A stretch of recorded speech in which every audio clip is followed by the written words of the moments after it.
전 세계적으로 보면요. 반도체가 없기 때문에 1분기에 100만 대가 생산이 안 됐습니다. 2분기에 160만 대가 안 됐습니다. 이거를 우리나라 돈으로 환산하면 한 70조 정도 돼요. 그러면 이게 안 걸리는 회사가 뭐 한 군데도 없다고 생각할 정도로 보셔야 되는데요. 그러면 지금 현대차 같은 경우만 이제 얘기를 들으면 지금 현대차 굉장히 고급차들 만들자고 있지 않습니까? 그러면 지금 나온 이 생산 중단한 공장은 소나타나 그랜저를 만드는 데거든요. 거기는 중단을 시키고 고급품으로 가는, 그러니까 재고가 떨어졌다는 얘기죠. 네. 그래서 굉장히 심각한 부분인데 자동차 부분이라는 것은 우리나라 고용의 11% 그리고 전체 GDP 13%를 지금 차지하고 있는 굉장히 중요한 이 산업이고요. 이것으로 인해서 이 반도체 때문에 이런 생산 중단이 있다는 것은 네. 사실 국가 안보로까지 여겨지는 부분들이 있기 때문에 이 대책을 좀 굉장히 해야 되는데, 그렇다면 우리 삼성전자에서 만들면 되지 않겠느냐. 그런데 그것도 조금 이제 이 시기적으로 우리가 놓친 게 뭐냐면, 반도체 이 대란이 일어난 게 벌써 4개월 전이거든요. 그때 얘기했으면 지금 나왔죠. 근데 연말까지 이게 되는데 이거는 이제 뭐 좀 전문적입니다만은 8인치라는 뭐 조그만한 웨이퍼에서 만드는 게 이 자동차 반도체고요. 지금 아시겠지만 12인치짜리에서 300mm짜리에서 만들지 않습니까? 삼성 같은 데는 라인을 새로 세워야 돼요. 그럼 15조가 들어갑니다. 등등의 여러 가지 지금 분야 얘기들이 많이 있습니다만은 이제 반도체는 한 1년 내지 2년 사이에는 분명히 기업 간의 경쟁이 아니라 국가 간의 경쟁으로 옮겨 탈 수밖에 없는 그런 수급의 불균형을 지금 눈앞에 두고 있는데, 이제 자동차 산업이 이렇게 됐죠. 그 다음에는 이제 소위 말하는 이 폰이나 그다음에 AI 이런데, 데이터 센터 이런데 지금 옮겨 붙어가고 있는 부분들이 굉장히 지금 가능성을 높이하면서 지금 벌어지고 있다고 보여집니다. 네.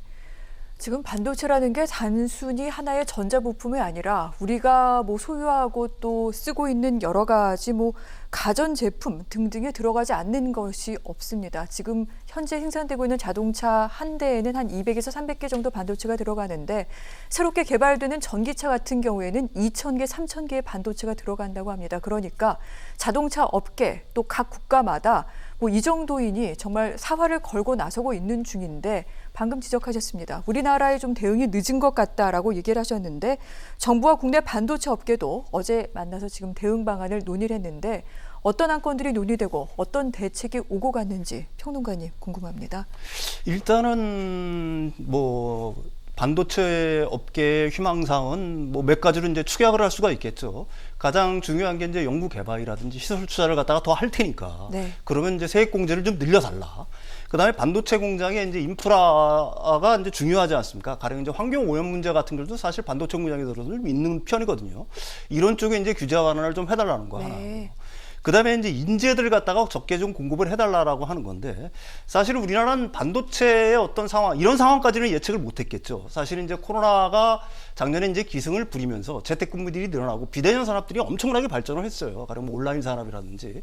그러니까 집에 있으면서 이제 사람들이 TV도 많이 보고 컴퓨터도 새로 바꾸고 하다 보니까 사실은 이런 쪽에 이제 반도체 부족 현상이 점점 좀 심화되고 있는 건데, 사실 그 정도까지는 우리나라도 예측은 못했지만 사실은 K-뉴딜 정책에 디지털 뉴딜을 갖다가 강하게 내세우고 있습니다. 그래서 시스템 반도체 쪽을 갖다가 엄청나게 키워야 된다라든지, 아니면 용인에 이제 반도체 클러스터 단지를 갖다가 조성하든지, 아니면 향후 몇 년 내에 한 2만 명 정도의 반도체 인력을 갖다가 집중적으로 육성한다든지 하는 계획들이 있습니다만, 사실 반도체의 어떤 부족 현상이 이렇게 심화될 것까지라고는 사실 우리나라 정부에서도 예측을 못한 거고, 업체 측에서도 마찬가지예요. 최근은 사실은 재고를 갖다가 마냥 이렇게 늘려놓는 게 경영학적으로 부적합하다고 그래서 필요한 재고들을 조금씩 보유하고 있는 것들이 거의 경영상의 어떤 불가침, 텍스트화 형식이 됐는데, 이게 이제 이런 사태를 맞이해가지고는 오히려 부메랑이 돼서 업계들을 때리고 있는 거죠. 왜냐하면 재고를 갖다 몇 개월씩 이렇게 갖고 있는 게 아니라 필요한 재고들을 소량씩 갖고 있었던 건데, 이게 이제 공급망 자체가 이제 문제가 생기면서 사실은 이게 자동차 회사, 가전 회사, 컴퓨터 회사 할 것 없이 전 업체가 반도체 문제로 이제 몸살을 앓고 있는 게 바로 이런 문제 때문입니다. 네. 자, 왜 대응이 이렇게 늦었는지 그 부분에 대해서 저희가 얘기를 들어봤는데 이미 미국과 중국 같은 경우에는 반도체 대전이 벌어졌다 이런 얘기가 나오고 있습니다. 반도체 산업 주도권을 놓고 지금 최고 지도자들끼리 맞서고 있는 상황인데 이런 가운데 어느 정도인지를 보면은요. 미국 같은 경우에는 미 상원에서 관련 법안을 발의할 것이라는 얘기까지 나오고 있습니다. 이 같은 내용들이 일단 우리에겐 어떤 영향을 미치는지 이 부분을 좀 짚어야 될 것 같습니다. 이게 굉장히 심각합니다. 저는 굉장히 심각하게 지금 받아들이고 있는데 4월 12일 날 백악관에서 네. 지금 이제 반도체 회의가 되는데 뭐 삼성전자 초대받았고요. GM 포드가 오고 그다음에 인텔에서 오는데 인텔에서 CEO가 지금 참석하겠다고 이제 얘기를 해놨습니다. 근데 1986년도에 무슨 일이 일어났냐면요. 반도체 수급이 깨지자 미일 간에 반도체 협약을 이제 맺습니다. 근데 뭐 줄여서 말씀드리면 그 이후에 일본은 반도체에서 완전히 하향세를 타기 시작했습니다. 그 미일 간의 반도체 협약에 버금가는 얘기들이 요번 백악관 회의 때 나오지 않겠냐는 부분들이 굉장히 지금 등골이 싸하고요. 일단은 뭐 나온 얘기로는 삼성이 미국에다가 조금 더 돈을 많이 써서 공장을 지어라. 그렇다면은 미국이 갖고 있는 건 다른 게 아니죠. 그렇다면 글로벌 공급망이 아니라 지역적인 공급망을 자기네들이 굉장히 구축을 하겠다는 얘기들을 지금 갖고 갈 것 같고요. 그런 상황에서는 이 부분은 진짜 국가 안보로 올라붙습니다. 네.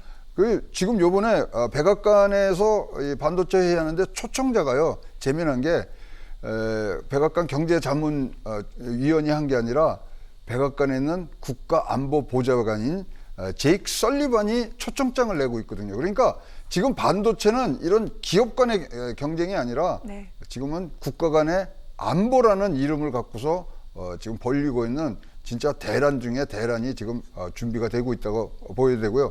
우리는 지금 이러면 이번에 이제 뭐 정의용 외교장관하고 왕이하고 만나서 회의를 할 때도 반도체 얘기가 나왔단 말이죠. 네. 그렇다면 우리나라는 살아남을 수 있는 방법은 딱 하나입니다.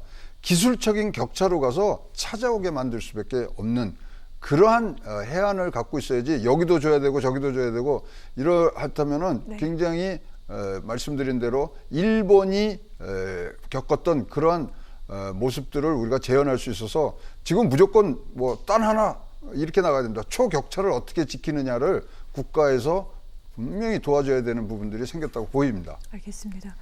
기술적인 우위, 초격차 이 부분을 좀 더 벌릴 수 있도록 국가 차원에서 지원할 필요가 있다라고 말씀을 하셨는데 지금 미국과 중국 간의 반도체 대전 속에서 우리는 여러 가지 지금 고민해야 될 지점이 많습니다. 이런 가운데 다음 달에 K 반도체 벨트 전략을 정부에서 발표한다고 하는데 어떤 내용들이 담겨야 될까요? 일단은 뭐 그 시스템 반도체 육성 계획 안에 그다음에 용인 클러스터를 갖다가 그 만드는 계획 안에 어느 정도는 포함이 돼 있다라고 네. 저는 봅니다. 벌써 작년에 이제 발표가 됐죠.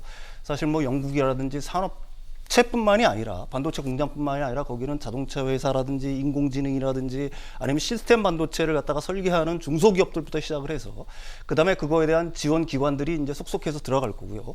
그러니까 반도체가 필요한 모든 산업, 반도체 회사뿐만 아니라 필요한 모든 산업을 갖다가 일체화시키는 그런 작업들이 필요할 것 같고요. 제가 가장 이제 역점을 둬야 될 분야는 사실은 인력을 어떻게 우리가 가진 유일한 자원이니까요. 그러니까 IT뿐만이 아니라 반도체 인력을 지금보다 얼마나 대규모로 이걸 어떻게 단기간 내에 육성시킬 것이냐. 그다음에 이제 뭐 요즘 실업 문제가 이제 많은데 사실은 자동차 회사들든지 이런 쪽에서 기존의 인력들 갖다가 어떻게 재훈련을 시킬 것이냐 하는 문제들이 이 반도체 쪽으로 이런 쪽에 어떤 전략들이 장기적인 전략들이 담겨야 할 거라고 봅니다.